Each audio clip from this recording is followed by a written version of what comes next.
Hey folks, Kevin here. Well, it's February 15th, 2020. Previously, I posted a couple of videos on how to prepare for emergencies and try to stay healthy. Try not to get too excited with all of the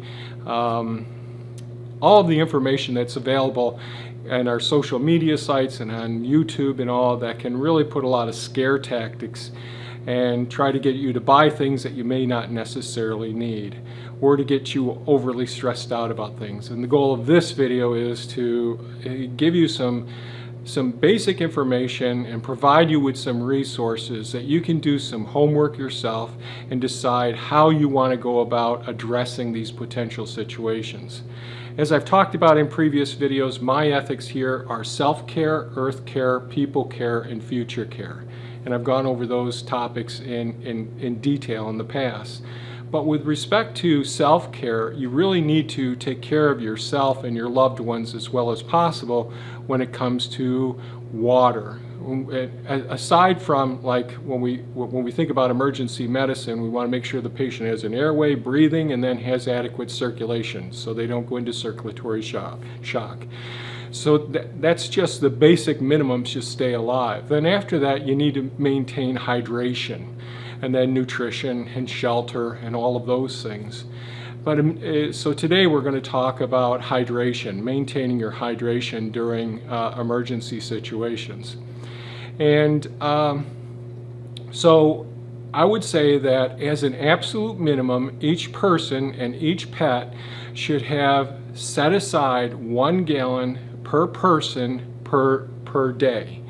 Now, if there's extenuating circumstances, such as there's an injury or pregnancy or a lot of activities such as going out and gathering wood or foraging for food, working hard, sweating, a fever, any illness, all of those things, we need to double or potentially triple that amount of allocated water supplies being put in storage per day for each individual in your household.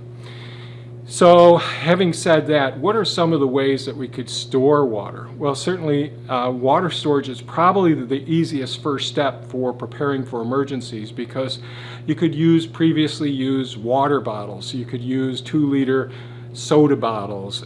You can purchase food grade, BPA free water storage totes that stack as well. And it really depends on your living situations, the places that you have to be able to store things, but water can even be put under the bed. There's bladder systems like a water bed that fit under your beds as well.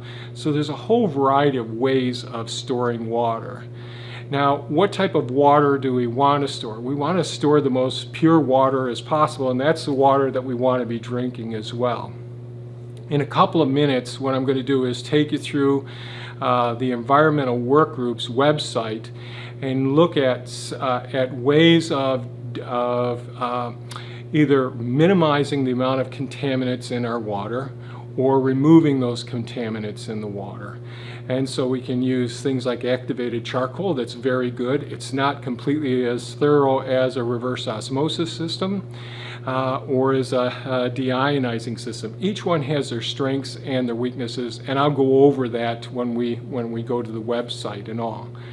In the description below, I'll put a link to a couple of CDC PDFs, files that you can download, and it goes over some of the ways of purifying water, using chlorine bleach, using so many drops of bleach per gallon of water, and so on, boiling water, those things. Now, each one of these techniques has some benefits, but doesn't completely remove all potential hazards for your health.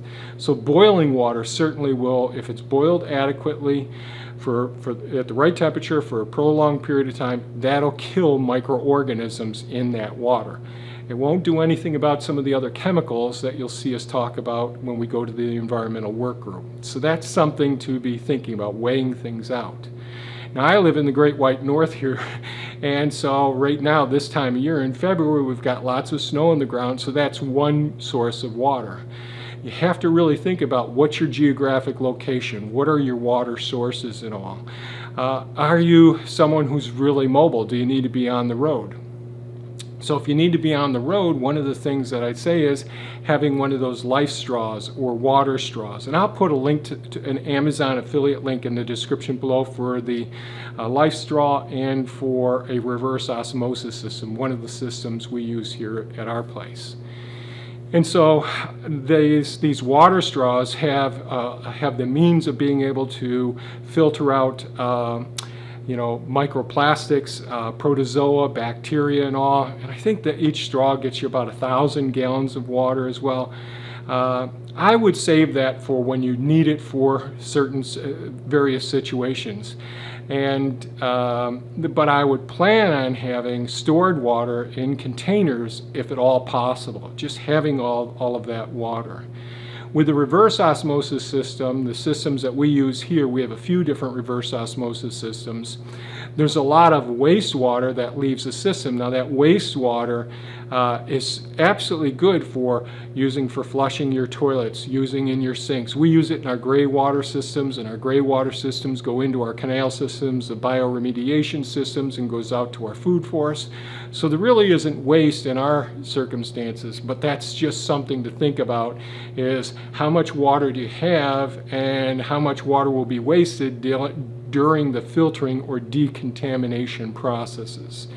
So I don't want this video to be too long, as many of mine are, but that's something to think about. Think about, well, how much water would I need? When we think about the possibilities of being in quarantine or being restricted, having your children home, you being home, not being able to go to work and all, being homebound, having as much water as possible is really important, especially if we lose water, electricity, or the water gets turned off because of contamination, whatever it may be. Water is king. That's the first thing. And self-care, being able to take care of yourself, your loved ones, your pets, the animals that you're taking care of, all of those things are important. So I would give that some serious thought. So now what we're going to do, we're going to go to to a quick little video that I shot, me taking you to the Environmental Work Group's website, and then we'll be right back. Okay, here I am at the Environmental Work Group's website, their main page that you'd come to, and it's ewg.org. And so what I want to do is just scroll down the page a little bit here, and we'll take a quick look at the PFAS chemicals, those things that are called forever chemicals, in just a couple of minutes. They're in 99% of the American population. And recently a movie was made, I think the title was Blackwater, is the title of the movie.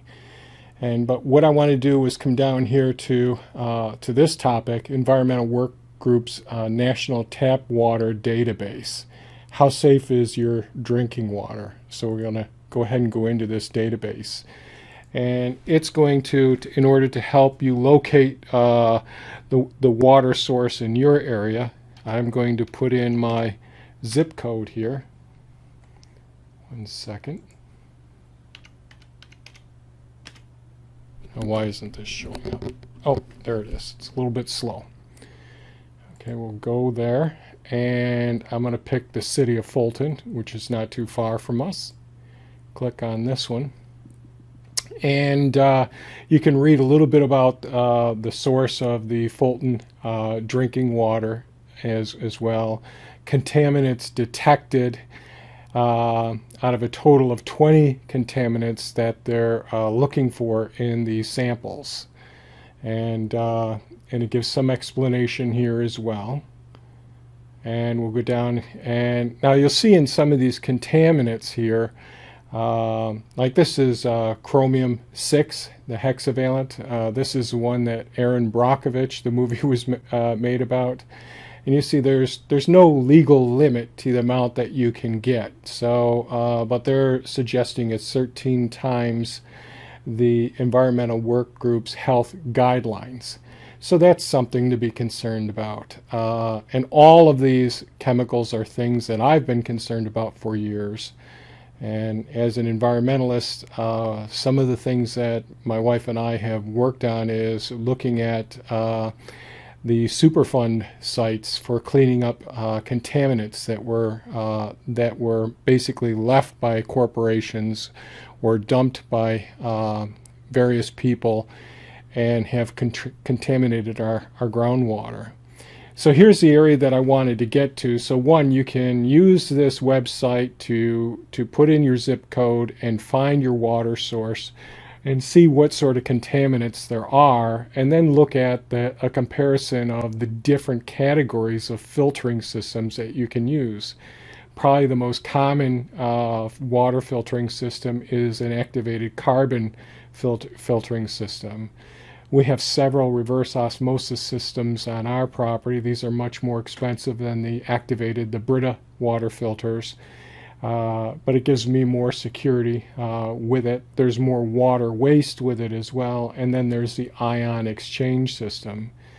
And you can see the contaminants, the ones that are listed in our report, which ones each of these tends to eliminate or reduce as long as you're changing the filters and doing the appropriate maintenance with your systems. And the other contaminants that weren't necessarily detected as well, and how well these systems work. And when I first put my first reverse osmosis water system in, they were much more expensive than what they are now, and now they're much more common. You can pick them up on Amazon.com. You can pick them up at Bulk Reef Supply. Depending on what your needs actually are. But certainly the activated carbon water filters are a wonderful resource as well. So let's go ahead and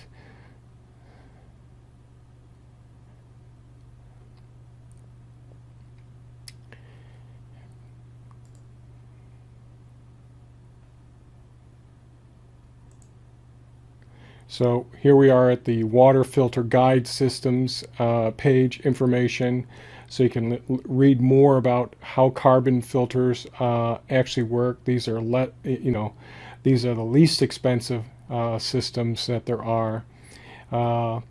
Explanation of the filtering systems, a step-by-step guide for selecting the appropriate home filter for yourself, the ins and outs, the costs, the pluses and minuses. And I'm not going to go through this completely right now, but let me see. Are they going to show us any tables here?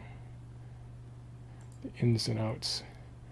So here, like it's showing you some of the reduces the activated carbon, reduces these components, so taste and odor, volatile organic compounds, lead, mercury, and disinfectant byproducts that your municipality will be using. How the reverse osmosis system works. Well, you see the activated charcoal filter systems are much less expensive than the reverse osmosis system.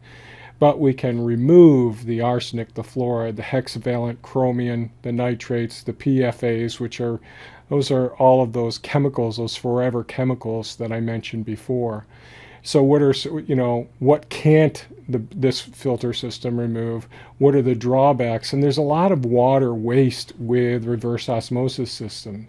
So if you have very small, if you have restricted water available to you, this would be one thing that's a major drawback. Now with us, we have well systems, and therefore what we do is I take the water that's a waste product, in other words, has higher concentration of the contaminants in it, and that goes into our gray water system. And our gray water system feeds into a bioremediation system, which removes even more of the contaminants, and that goes out through our food forest and feeds all of our fruit and nut trees and berry bushes and all the hedgerows and for the habitats for all the various species on our property. It'll tell you about the maintenance that's required with each one. So this is really a wonderful guide, I think, for those of us that want to do all we can do to improve the quality of our water as well. So I'm going to go back to this is their home page again, the page we initially came to. and the PFA chemicals. So these are, those forever chemicals that have recently been the story told on how these actually have been getting into our environment, the corrupt systems that basically have put so many, 110 million people have been drinking PFA tainted water, and it's a big issue, and it's in so many of the materials that we wear, in our furniture. This stuff is just about every place. So there's call outs to take action as well. So I didn't want to go too far with this part, so let's move on. Okay, we're back from the visit to the environmental work group. It is dark waters, not black water, like I said in the audio part of the video. I haven't seen that movie yet. I have seen Aaron Brockovich's the chromium-6, the hexavalent contaminant. Those are a couple of movies that I think are worth seeing. In no way do I want people to become stressed out over watching these videos. I want to give you common sense ways of just becoming informed about potential hazards that are in our environments. And unfortunately, some of these hazards are going to be getting worse as a result. Like, we live in the Great Lakes area. Lake Ontario is just a short distance away from us. The Oswego River is just less than 2 miles away. And I'm familiar with all the contaminants that get into the waters here, feed into the lakes, and these charge our aquifers, which provide all our drinking water. So it's unfortunate that the waste keeps getting more concentrated as it gets cycled through these systems, as supposedly clean water is extracted out. But without being a Debbie Downer about all these things, I just wanted to share with you my thoughts about, the importance of thinking about water as your first step for being prepared, being more resilient, being able to bounce back and be prepared for emergency situations, whatever the emergency is. We actually keep some water in freezers and containers as well around here to help with some of the homesteading processes that we have, as well as for emergencies as well. But I'm not going to go into other things as well. In the description below, there'll be a link to a reverse osmosis system and the lice straw. Those are Amazon affiliate links. If you use the Amazon affiliate link whenever you're shopping at Amazon, it can help us out here on this channel. We really appreciate it. But don't feel obligated to use those links. Use whatever works for you. And if you have any, and there'll also be in the description below a couple of PDFs from the CDC on steps you can do for purifying water as well. And if there are any other suggestions or comments, your thoughts on the process, please leave a note below in the comments. That's always appreciated. I'm not one of those. I'm a serious preparer for emergency situations, but I'm not one of those doomsday preppers that really try to exaggerate circumstances. I want us all to have a really level-headed approach to dealing with circumstances that are going to happen in our lifetimes. So thanks so much for watching, folks. If you found this of value, please give us a thumbs up and have a great day. Bye-bye now.